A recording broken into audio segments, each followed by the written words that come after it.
I'm Dan. Dan, it's time to talk about the second episode of Agents of S.H.I.E.L.D. It's 084, which immediately I want to mention I thought was kind of neat that they titled it that, and that there's kind of this neat link between the first two episodes, even though they are clearly, pretty standalone episodic kind of episodes, because at the end of the first episode, Coulson says, we've got an 084, and then the next episode is 084. That's pretty cool. Yeah, definitely. I'm not sure if they called it an 084 at the end credits sequence when they found Thor's hammer. I think it was the end of Iron Man 2. I can't remember, but that's a possible connection there, too. Did they actually call it that? I'm not sure. Oh, okay, because it is cool that they said that the hammer was an 084. What did you find last time? The hammer. Yeah. But anyway, let's go ahead and go into our general overview. Just overall, Dan, how do you think this one stacked up to the first episode? I like this one quite a bit. I like that we moved on and are able to actually spend some time with these people and get to know them a little bit better, as compared to the first one, which was mainly just introducing what sorts of roles or archetypes, I suppose, these characters are going to fill in the show. We know a little bit more about Agent Ward and Sky and the two twins, as we called them in the previous podcast. Wonder Twins, yes. European Wonder Twins. Um, we're getting to know about their worldviews a little bit more. We got some of that in the first episode, but Sky and Agent Ward have a really nice discussion where they're talking about the way they see the world in here. So I appreciate all of that sort of stuff. And in typical Marvel fashion, it's like the team comes together and they can't get along at first, and they infight, and eventually, at the end of the episode, they come together and they're a working unit. It was very classic Marvel in that way, I suppose. Yeah, and I guess looking at it that way, I can appreciate it a little more than I did watching it. I felt like it's a little more blatant than it needed to be, as being such a token teamwork episode. I mean, when we get to the episode, or to the section where we talk about what the episode's about, that's a big thing, obviously. This is a teamwork episode. It's about learning how to work together. The thing that I really did like in all of that, even though I thought it was a little, maybe forced is too strong of a word, but I don't know. It came together a little too easy for me.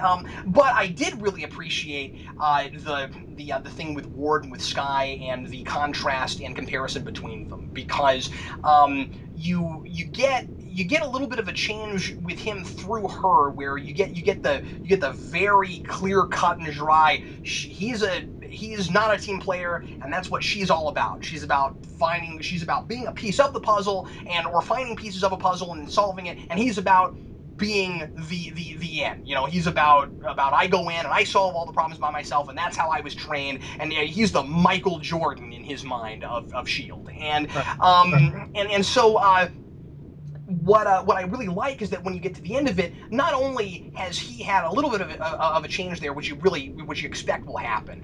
That moment where he looks at her and he says, you don't need to come up with the entire solution, European Wonder Twins. You just need to come up with part of it, right, Sky? And she's like, right. I'm like, okay, I kind of expected that, but it was a nice moment. I liked it. But what I really like is that she's hypocritical about this, because she comes in and she's talking about how much she hates deception, and then at the end she's the biggest deceiver of them all, and so I like that it's more complex than that. And I also like that there's more going on here than just she was totally changed by Coulson in the first episode, because I really wasn't sure at first that I bought that she would just go in and become an agent of S.H.I.E.L.D. I was hoping there would be more to it than that, and there was, and I liked that. I also want to ask you this, Dan. Sure. Do you think Coulson knows? Because I do. I think he knows too. I think he knows. Um, Everybody's sort of saying that she's a risk to him, and I don't see Coulson not investigating her to any degree, especially after the cameo we get at the end of the episode. Yeah. Nick Fury comes in and even says that to him. I would be very surprised if Coulson didn't know much more about her than he's letting on.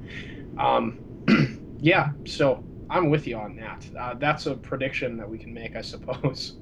Yeah, and we can talk about that more in the prediction part. I liked, you mentioned the Nick Fury cameo. I liked that when we get to the end there, first of all, that not only is it just kind of a fun, jokey thing, because it is, but also that it's still dealing with some of the ideas there, and that Nick Fury is somewhat important to the actual episode, where he says, "Well, she's a risk." But also, I like that, and it's played up for humor. But I like that he says, because this is so much about a lot of the thematic points you were making last episode, Dan, that he says, "Don't talk to me about authority," and I really liked how that played with the rest of the ideas of the episode. Oh, I agree quite a bit. And I think that was thematically running through this episode to a degree, which we can talk about when we get to the big idea thing, and how Sky and Ward view the world and, what form authority should take. And I think the episode was not just, I'll say this, it wasn't just about the team coming together. I think it was making a statement about how people geopolitically and on a world scale should work together to achieve peace. And that's something that both Sky and Agent Ward are trying to achieve, but they're going about it in completely different Opposite ways, ways. Yeah. which I think is really interesting. That was what I was really latching on to in this episode. And it's smart to do that. That's a very poignant thing to deal with in our current society, especially because our country is so completely polarized. And not to get too political, and it's not like they knew this when they made this episode, but I mean, like, we're in the middle of a government shutdown right now. Like, look how polarized. Yeah. We've got two different sides that each think that they have the right idea about how to solve problems, and you have that. So I mean, maybe you need this very blatant difference each of them have a totally opposite way of doing this. Right. And I think it speaks to their characters too. But we can talk about that more about that after, I suppose. Yeah, absolutely. Well, we can talk about some other things. Let's talk about the first episode was mostly focused on Coulson and Sky, I think, and everybody else was kind of just introduced. Here, I think everybody gets kind of a moment, and it felt a little bit more like, in a way, the typical pilot sort of thing, where like, not that there's not being a story being told, but I mean, like, it's trying really hard to make all of these people come alive. I feel like it's working at that well with some of them and not so much with the others. I still don't really like or care that much about the European Wonder Twins. They're not doing it for Right. me. We'll see. I don't think either of them are great actors. We'll see if they have chops as they go along. They give them more to do. I feel like they are very wet behind the ears, both as actors and as characters. Fine as characters. That's the whole point. They're in the field and they don't know how to do that. But I also feel like they're very inexperienced actors. I haven't looked into them. Maybe they're not, but they look like it to me. Yeah, I wasn't really sure about them. I thought Sky's performance was markedly improved Yeah, she's this great. episode. I thought she was much more nuanced in here rather than just being, kind of bubbly like she was, especially in the interrogation scene where she's like, it was one of those the easy way. Like, I could see how some people could, to a degree, get irritated with her performance. I saw a lot of people saying that she specifically irritated them. Yeah. But I think that's sort of alleviated here. Not that I was irritated with her that much. If at all, but I liked her performance in this episode much better. I am not really into the Melinda May character yet. I feel like that's all pretty typical so far, don't you? She's kind of your typical jaded character with some big horrible thing that happened in her past, and she doesn't want to be in combat. And, like, we've been here before. Like, I'm waiting for something with her to really make her stand out, because right now she's just kind of the very stern, angry faced character on the team that doesn't really want to be there. Like, okay, I'm sure this is a stepping stone, hopefully, to something more interesting. Right, and I think all the characters will get there. Yeah, I do too. I mean, outside of like Coulson and Sky, really, which were you were saying were the two that were really focused on in the first episode. Most of them are inhabiting archetypes to a degree, or if not all of the characters on the team. I think like Agent Ward is the typical young hotshot agent.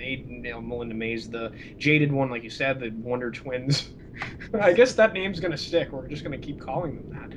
Yep, that's what they are until they start dating. They're just sort of like the like you said, the wet behind the ears people that are really idealistic and young and optimistic, and Coulson's sort of the happy medium between everybody, I suppose. But I do feel like even in the second episode, and yes, I don't want anybody to get me wrong. I realize that shows like this have a tendency to, obviously, as characters, develop and grow and evolve. We're going to probably like the later episodes more than some of the early episodes. We're still doing a lot of setting stuff up right now. Right. Fine, I get that. I'm just saying that looking at this as its own piece already. I feel like some of those characters are already coming a little bit, are flowering a little bit outside of that archetype than others, where Yeah. I'm liking them as who they are. Coulson can do things that I can go, that's so Coulson. And there are other characters right now where I go, well, that's the archetype. I think there's a big distinction between those two. I can agree with you there. Yeah, for sure. That's all I'm saying. I don't want to harp on that too much. It's not really a big deal. I like that we're still dealing with some movie stuff.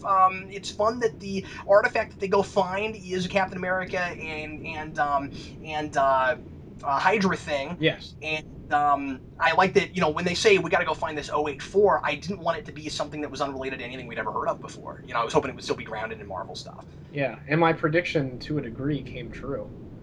Well, it's looking more and more like that's probably going to be a big thing. I mean, we don't know if that's connected yet to the centipede at all. Right, There's no that's way to. true. I'm just saying that like Hydra is somehow involved in this, and it's interesting that the object was part of a time travel thing too. Like they said, it Yeah, had been there for a long time, it was and there for 500 years, but it came from World War II. yes, and the only two characters we know that were sent back in time with the Tesseract are Baron Zemo and the Red Skull. So Yeah. that would be very cool to see. We know Baron Zemo's in the second Cap movie, so who knows?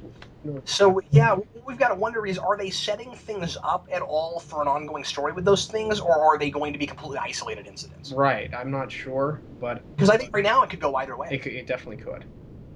Let me ask you this: when they, and I'm not really criticizing it for this, but I just wondered about it. When they're arguing so hard, like after they get back on the airplane, did you find yourself wondering for a moment if they were being influenced by the artifact, kind of like that artifact thing influencing people getting angry at Avengers? Yeah, because that happened to Bruce Banner.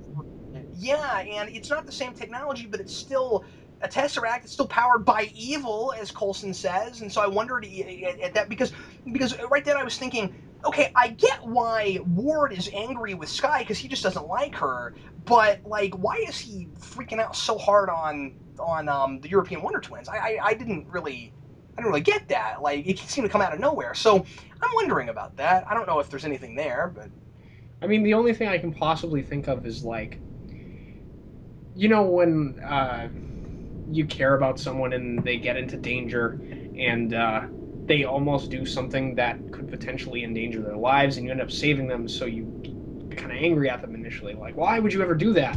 I don't know that the European Wonder Twins and Agent Ward have any sort of pre-existing relationship other than the first mission they went on together, because they said this is their first, the Sky thing was their first mission as a team, as a unit. yeah. But I'm not really sure. Yeah, you might have something there, but we'll have to see. I really like that Shield has some alien tech that they use, and that they have some stuff that's not just regular like government technology. They've got that blue force field thing that they use to knock all those soldiers over, and I thought that was really cool. Oh yeah, definitely. I mean, and that again speaks to the thing we saw in Avengers with Nick Fury developing those Tesseract weapons and things. It's very consistent there, so that's great. I also thought that there were some kind of fun directing things toward the end. There's this. Well, it's not too far toward the end, but there's that line that Coulson's old flame has, where she says, "You're such a sentimentalist," and then it cuts to that car Yes, right after yes, that. That's cool. very cool. All of that stuff with Coulson talking about his collection and things, I found to be really interesting.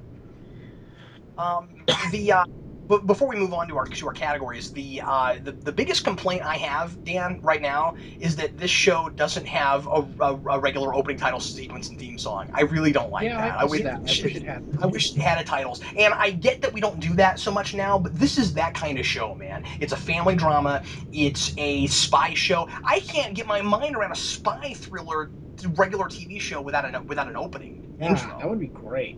I really want to see that happen. Hopefully, once the cast gets a little bit more established, they'll do one. The fact that they didn't do it in the second episode makes me think we'll never get it. Oh, that's disappointing. I hated that we didn't get with Arrow either, but especially this show, it feels like that kind of show to me. Anyway, whatever. It's got so much in common with like 80s action shows and stuff. It's Oh just like yeah, I'm thinking definitely. we need an A-team like episode intro for this, or like a Get Smart type thing. We need that intro. Yeah, I mean, I can see Arrow not doing it because the tone of it seems like it's such a self-serious kind of thing. So it's like, I am above theme songs, I am gritty and dark, but Shield is totally not that. Just seems more and more like this just in the in modern day we don't do the opening title theme theme thing, but then like House of Cards did it, and that's on Yeah. Netflix, so that's not And fair. that thing Anyway, is I'm sorry. anything but light and fun. This is well, but I think part of the reason House of Cards does it is so that you're not looking at names while dramatic things are happening Yeah, very true. when the show starts. But like this, I don't know, could really use it. It's a pet peeve of mine. A lot of people might not care. It's a thing for me. I really like opening title Oh, sequences, and I theme. wish the Oh, I show love did it. theme songs. Like, I don't know. I just remember all of the old shows I used to like watching, and some of the shows I still do watch to this day when they're theme songs and things. Maybe part of the reason that I really wish this had one is because the music in the show is quite good. I was picking up on a couple of recurring themes in the soundtrack in this episode, and it's great. Whoever is doing the music on this, I haven't looked it up, is doing a good job, and I think he could have written them a good theme song if it was a he. I didn't look it up. Anyway, well, Dan, let's go ahead and go on to our categories for today. What was your favorite moment in the episode?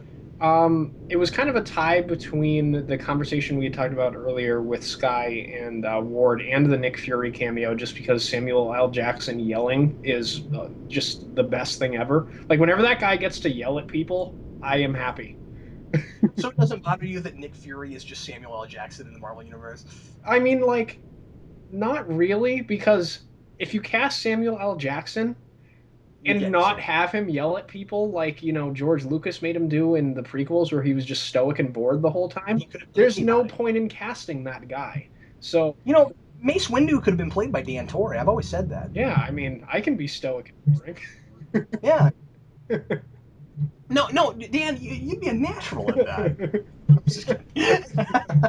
My favorite moment was the Nick Fury cameo. No way around. It was worth the whole episode. Oh yeah, definitely. And it makes me optimistic about seeing cameos from other characters in the Avengers movie because like Samuel L. Jackson is probably, I would imagine, the most expensive of all of them to get to do Besides, down. besides Downey, but yes, I think well, I would figure. Although I don't know. You see, we're thinking that because he's so famous, but I mean, he does like 20 movies a year or something. He's in so much stuff Yeah, that's true. that it makes you wonder just how much money he really commands because he does lots of weird small things. Yeah, he does. That's true. So He's been in a lot of weird B movies and stuff, so who knows? I mean, like, people made a big deal out of the whole snakes on a plane thing, but it's not like Nick Fury or Nick Fury. It's not like Sam Jackson had never been in a small movie before. right. And That was just a big deal because it had so much press. right. And that line too. Just that Yeah. line of dialogue alone sold the movie. Um, yeah, I think that getting Nick Fury in the second episode, especially because and I'm not saying that they necessarily have to keep doing this every episode, but like you got another major Shield agent that we already knew in the first episode, and then here we get Nick Fury. I think that it gives the series a lot of credibility, and I think for some people that's gonna be necessary. Where it's like, well, if Nick Fury never shows up in the show, it's gonna be like, where is he? Because Coulson's supposed to be a major deal, and they're operating out of regular Shield headquarters. It's not like they work in some random like underground base or something. Like he They should do be operate out of around. the plane. See, are they going to be in the? Are they going to just be in the plane every I episode? think so, yeah. And they're going to travel to different locations around the world. I thought that was the idea. Okay, I'm not sure how I feel about that. I guess we'll just have to see as it goes along because the first episode you said it was a little tough for you that everything, it being Shield, everything was a little small and minimalistic for your taste, and I felt that a lot more in this episode than I did in the first episode. Really? And yeah, I did, and because when Nick Fury says do you know how much this plane costs? And it had a really nice bar and all that. I was thinking, yeah, if this had been in Avengers, it would have been 5 times bigger. Like, Yeah, I mean, but they went to Peru.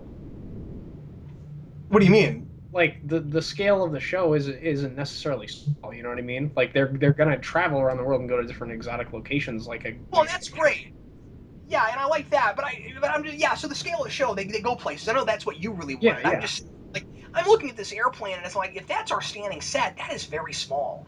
Like that's NX-01 Enterprise small. Like I don't know. There is That's an upper floor that we don't get to see the whole part of in this episode, so maybe there's more there. I'm not sure. Um, all right. I don't know. Maybe you just got me thinking about that too much because I watched this episode and I was like, oh, I see what Dan's seeing. I see what he's talking.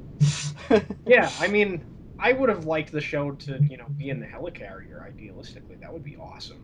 Yeah, and of course you're not gonna get that. But I guess I was assuming that the airplane would be what we would use to get places, but the sets that they had in the first episode is where we'd spend most of our time when we're not actually traveling.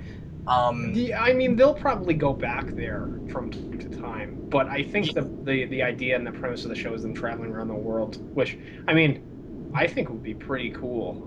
To see them I just know traveling you around and said stuff. that's vital for a spy show, and I think I agree with you. Yeah, yeah. You know, spy shows go everywhere. You know, it's not like 24 where you have a terrorist attack every couple of years in the same city. Like you go places. Right. And I mean, like, whenever you see, the filming of a new James Bond movie, everyone's interested in what locations Bond is going to go to, exotic locations this movie. So, yeah, that's sort of a staple of the spy genre is going to all the exotic locations. And I'm glad that they're doing that. It's going to be Dan, did you have a worst moment? worst moment again came from the European Wonder Twins and their attempts at humor this time. uh, when Ward, the Wonder Twins, and Sky and Melinda May were in the SUV and they were running away from the rebels in the car. They make this joke about like rolling down a window, and it just fell completely flat for me because the object was supposedly overheating, and the girl just goes, "Oh, just roll down a window," and then bullets fly at them, and Sky's like, "No, don't do that. It's a dumb idea." And I was like, "Yeah, yeah, yeah, you're right, Sky. That's a terrible idea." Yeah, you're not. I'm with you. You're not in the like you've never been in the field much before, and so you're wet behind the ears as far as that goes. But you're both scientific geniuses. Like Leo is called a rocket scientist, hmm and he doesn't think, oh, there's bullets coming at us. We probably shouldn't roll down a window. Like, Yeah. Plus, I don't think that would work. Like if there's a a weapon that's overheating, I don't think rolling down a window in Peru, where it's probably warm, would do anything. well, I mean, maybe I'm I thinking about it too much. It was probably just a yeah. little joke So that was for levity, but I just didn't find it that funny to be yeah. perfectly honest. I kind of in general still wasn't sure about them through a lot of this, but I didn't have any specific moment that just made me cringe. The one that I wondered about, and I don't really have a worst moment this time. I'm not gonna call this the worst moment because if somebody knows how this could absolutely work, then it's fine. But the thing that really made me think too hard about something like you just did with the rolling down of the windows was would a lifeboat really block that hole in the airplane? I had thoughts about that too. I don't know about that. It was a cool payoff for like the pamphlet that gives you the safety instructions. I mean, I like that they came back, but I was just like, would that work? I don't think that would work. I'm thinking that it would get sucked through, There's a but I'm not there was an sure. episode. And I can't believe I've now this will be the second time I've referenced this show, but in this video. But there was an episode of Enterprise, Dan, where a couple of characters seal a hull breach with mashed potatoes Oh wow, in that's space. creative. They seal a whole breach with mashed potatoes in space. Now, because it's in space, that might work, but I always wondered about it, and this reminded me of that. I was like, oh, it's like Malcolm Reed and Trip Tucker with mashed potatoes Mashed potatoes, I think, have less of a chance of working. in the lifeboat. But again, they're in space, so I don't know because you don't have. True. Well, but I don't know. Anyway, whatever. I just thought I'd mention that because it reminded me of that. Okay, so now for what's the big idea? Dan, what are some what are some quickly some kind of big overarching ideas that you noticed being played out here? The big overarching idea that I noticed was the thing that I had mentioned a little bit before, which was about how people how people work together, how we should go about doing that on a sort of world scale. And I think it's very interesting and very fitting for a show that's about a global peacekeeping organization to be talking about these sort of things, because it kind of defines how they do their job. Like Agent Ward used the puzzle analogy that Sky had been using earlier, talking about she views the world in such a way where the puzzle pieces should be solving themselves, and basically saying that um, the people should all work together equally to make the world a better place. Whereas Ward says, no, we need someone moving the pieces into place, and the pieces shouldn't even necessarily have to know how or why they're being moved. They just have to know that there's a greater good and trust the instrument of authority that is above them. And we have in the episode this lady who's part of the Peruvian government who is evil and manipulative. She's an example of how that authority could go wrong. And then Coulson talks a little bit about how a common enemy unites people, and that plays out in the episode with the team. So that's what I was really latching onto was, the motivations that people have for working together, why and how people work together in our world. How should we go about achieving those things? That was what I was mainly thinking about in, the dialogue, mainly between Sky and Agent Ward. That was the big thing that I was looking at. Yeah, I picked up on that too. I like to mention a couple smaller ones that I noticed too. Sure. I have nothing to add to that. You're absolutely right. A couple of interesting smaller things that permeated here, I thought, were the idea that people who have completely opposite and different worldviews speak different languages, which is played up a little bit with actual language barrier with the Spanish thing, although not real hard because then Coulson walks in and he can speak Spanish. But I liked the idea that we did have with his old flame with with that woman, that like they are different of different ethnicities and nationalities, because because there's a little bit of this kind of symbolic thing of they speak different languages and they speak different languages, and then you have that played up on a grander scale, except that without the ethnicity thing, or I mean the nationality thing, with Sky and Ward, where part of the reason that they have a hard time getting along is not just because they look at things differently, but because they talk so differently. They can't communicate. They talk about that. They say Yes, we, they you know do. You're right. we have a failure to communicate, and the idea that part of the reason that it's so difficult for those two people to solve problems together initially, isn't just because they see things so differently, but because since they look at the world differently, they don't even say things in the same way, and so it's difficult to understand what they each mean about things. And so then at the end we find that, well, they have a common goal and maybe they don't think so entirely differently, and that's why they're able to work together, but they have to find a common language, and that common language ultimately becomes that metaphor for the puzzle pieces. So I liked that language was kind of a thing. I also really liked the idea about Coulson having a midlife crisis. Oh yeah, I like that stuff quite a bit.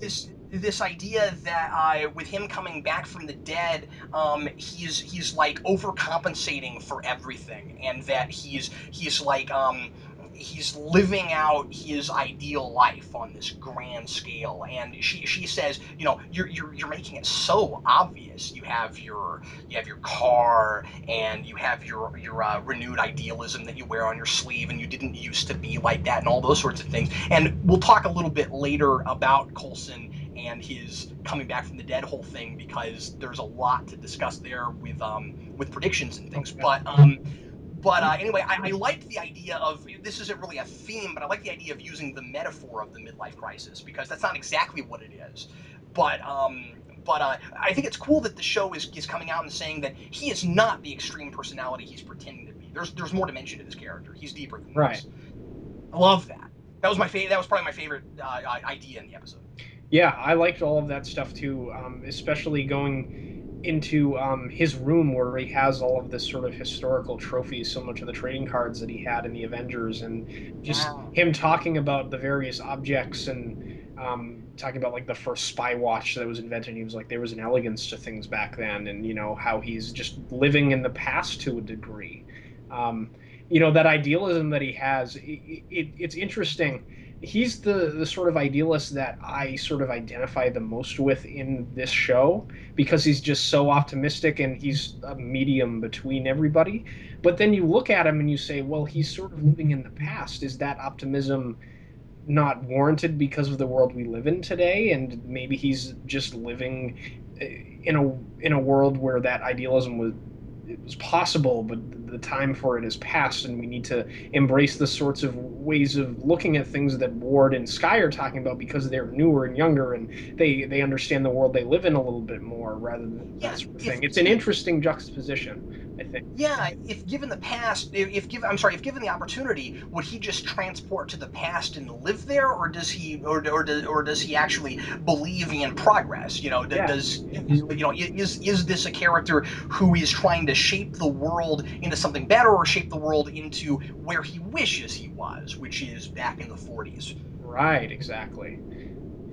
Yeah. Yeah, so I find all of that definitely interesting. I mean, that's something that speaks to me on a lot of levels. Oh, me too. And very, very consistent with how he had been characterized, especially in Avengers, which is where I came to really like his character. So, yeah, Yeah, very I was pleased hoping with they that. would take the few things that they'd given them there and extrapolate on them instead of creating this whole new character. Because that was kind of my worry, was that Coulson would just be kind of this different character, because they would say, well, we got to start from scratch because we didn't do much with it before. It was really neat that they looked at things that maybe they weren't even really thinking about before. They might not have been going, well, he lives in the past, he's an idealist. But if you take the things that the few hobbies and things that he had, and you kind of like take those to their furthest degree, and you go, okay, well, this is what his worldview is. That's great. That's how you do a character like that.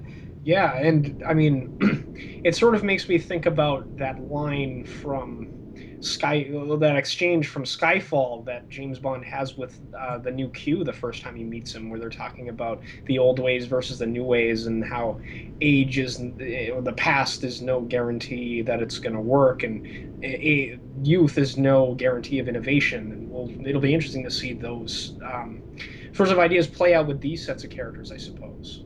That's what resonated with me so hard in that, and they're both spy things, and this is exactly the right kind of sandbox to play with those ideas. Yeah. Let's go on now to our guest stars. We only really had one big one this time, Camilla, who is again the old flame of Coulson's, Yes. who double crosses him, and they ultimately have to blow a hole in the airplane in order to stop her. She is played by Leonore Varela, who is a minor actress who's done mostly who's mostly a character actress. She played the vampire princess in Blade 2. I don't know if you remember that. I She didn't remember was that, she but I was looked that up before the show, and I was going to mention that if you hadn't. But yeah, yeah. I thought that was really interesting that they recasted someone that's been in a Marvel thing before.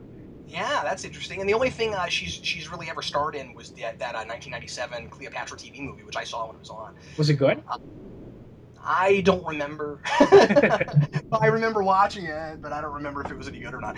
And yeah, and otherwise she's done mostly little bit parts and things. That was really the only guest star I thought worth looking up. And then, of course, we had mentioned Samuel L. Jackson before. He's Yes. the only other one. Favorite line of the episode, Dan? Mine was obviously the pieces working to solve a puzzle. Sky's analogy. I thought that was very apt, and spoke to the theme of the episode very well. I think it was the best written line in the episode. Um, Definitely. I liked. Do you need anything else before I check on the device fueled by evil sitting in our cargo? I I thought like that that was a one good too. Coulson, and I liked it when I liked it when Coulson was going through all of the things that the Wonder Twins were brilliant at, and then Sky pipes up with "I'm good at stuff too." I liked that line too. I thought that was funny, and then of course it would be wrong of us not to mention at least one of Nick Fury's lines at the end, and I just loved it when he said, "I have the authority to downgrade you to a Winnebago." I liked the little exchange they had there too, where he's like, "Don't install some fancy fish tank," and then Coulson like gets on the phone. He's like, "We're gonna have to cancel the fish tank." Yeah, that's a very Whedon kind of thing. He Yeah. didn't write, but. they're doing it in that style, and that's yeah, that was fun. Dan, did you notice any kind of obscure comic book references this time? I mean, I caught all the obvious Captain America and Hydra stuff, but was there any like straight up comic book references? I didn't really notice anything. Um, I don't know if this is one, but like the only like little line that I noticed that could have possibly been one is they said the weapon has something to do with optical projection, and I was like, does that have something to do with Baron Zemo's projection of his face on his belly? I'm not sure, but that's Wow. probably not one. I mean, the only other ones were the ones that you talked about, like the Tesseract technology, the German design that they speak of, and Coulson mentioning Thor's hammer previously. Okay, let's go on to predictions and hopes. Uh, so here's the big one for me. Sure. And when we get into this prediction part, I didn't write this down as a thing that we talk about in this section, but I think that we should also use this as a place to talk about like interpretations, things that we think they're doing that maybe they've not told us yet. I think that you are spot on about what you said last time, that Coulson has got to be a life model decoy, Yeah. and if he's not that, he's some kind of a robot, because some kind of artificial being. Because I think, and there are possibly different ways to read this, and obviously we will know eventually, I'm sure, Hmm. but I think Coulson has pre-programmed responses to questions regarding his death. Really? Yes, because there's this moment where they're very subtle about it. There's this moment where he's talking to Sky, and they're mentioning Tahiti, and he says once again it's a magical place. He has almost this like vacant expression in his eyes when he says it, and she has this weird moment where she says, "Yeah, you said that already," and she's kind of weirded out by it, and then they move on. It's real quick, Oh, but that's interesting. I didn't even I catch that. think I think it's pre-programmed.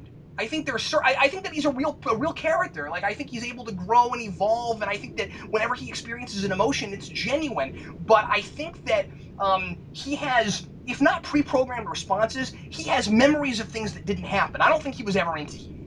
I think he has memories of things that didn't actually happen. See, and that's we had talked a little bit about the Vision rumor of him being the Vision before. And Yeah. if he's an android that has emotional responses, I mean that's the Vision's character. That's what he is. So You think I'm reading that right, or I I mean, it think could. it could be. Yeah, I want to go back and watch it again because I didn't notice or pay as much attention to Sky's reaction to what he said. So you're probably right about that, though. I did notice that the line was eerily consistent with every other response he had given. So subtle and awkward. I mean, but I mean, it was awkward. She's like, wait, yeah, yeah, you said that already, and then they just kind of move on. Yeah, I think that's probably what's going on, and that's such an interesting, subtle way to do it too. I know, I loved that. It was cool because I mean, this is an episode that mostly stands alone, but they're seeding these things.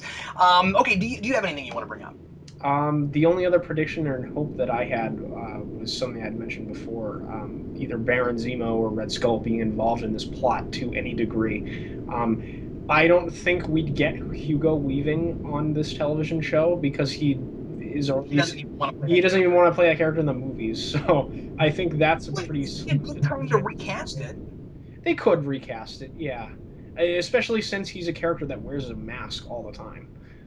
Um, I love Hugo Me Weaving. I too. mean, I thought he I was fantastic. I I'm thought he nailed so it in excited the when he was movie. cast for that role, and I loved him in the movie. But I say if he doesn't want to do it, recast it and use this as an opportunity to get a really great TV actor, and then let them be in a movie later.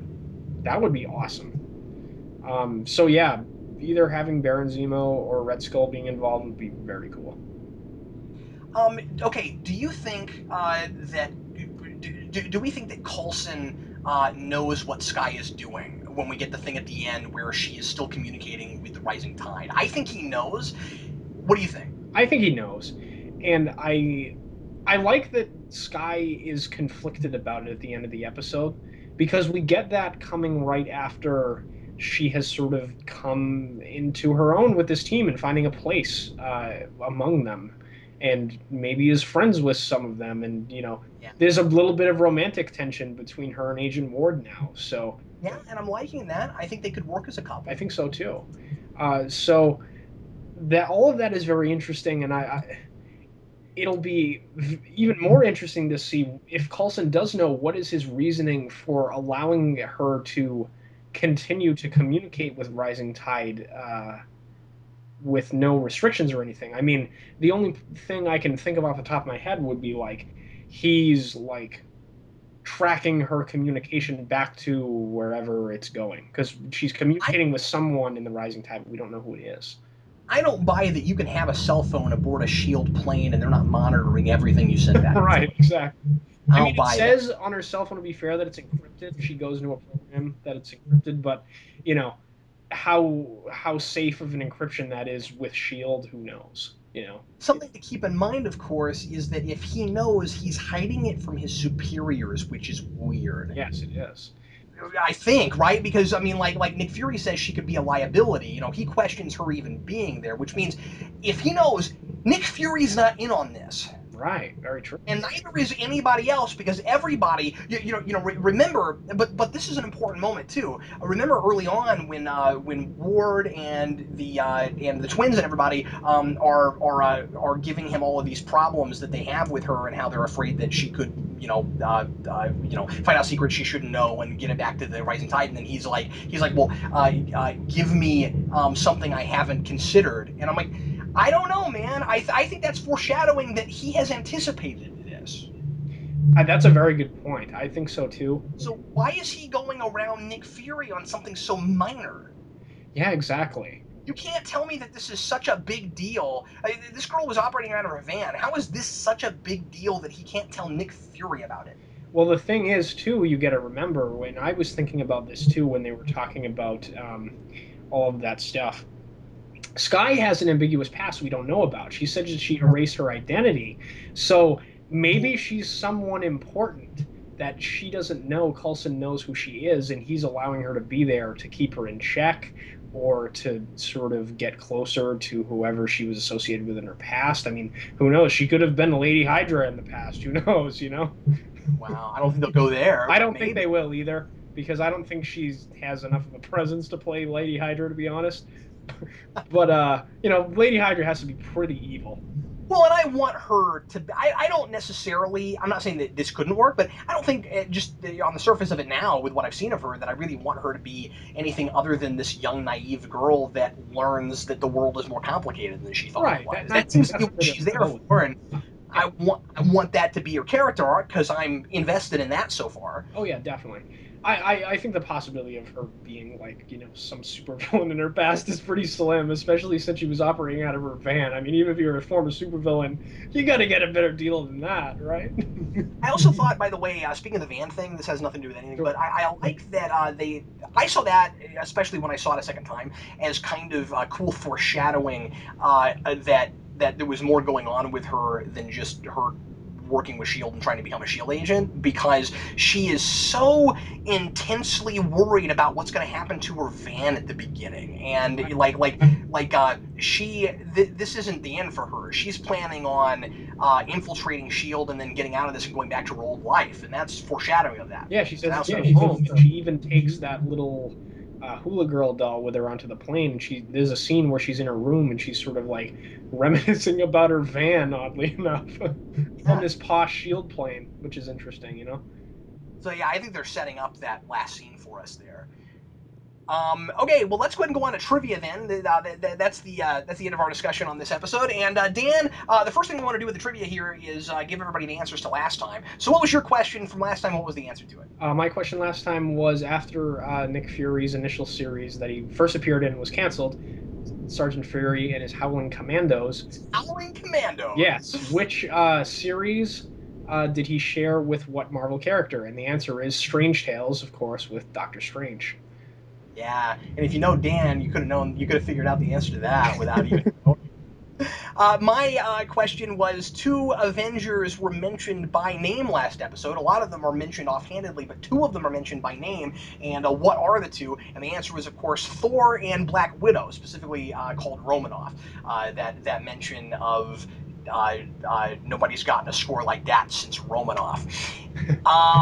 Dan, let's go ahead and go to our questions for this time. And what is your trivia question for this week? my trivia question is, which Marvel character has had the longest standing relationship with Black Widow in the 616 universe? Ooh, that's a good one. Yes. Cool. My question, as we did last time, maybe Dan and I will keep doing it this way, where Dan picks a comic book thing and I pick a show thing. Mine from this time is the trivia question from the episode, and the question is, what does S.H.I.E.L.D. call the classified location where they destroy technology that's too dangerous to let anyone control? We're given the name of it a couple of times, and that's where we are at the very end of the episode. What do they call that place? That's the question, and that's it for us, Dan. Yeah, I thoroughly enjoyed this episode the more we talked about it.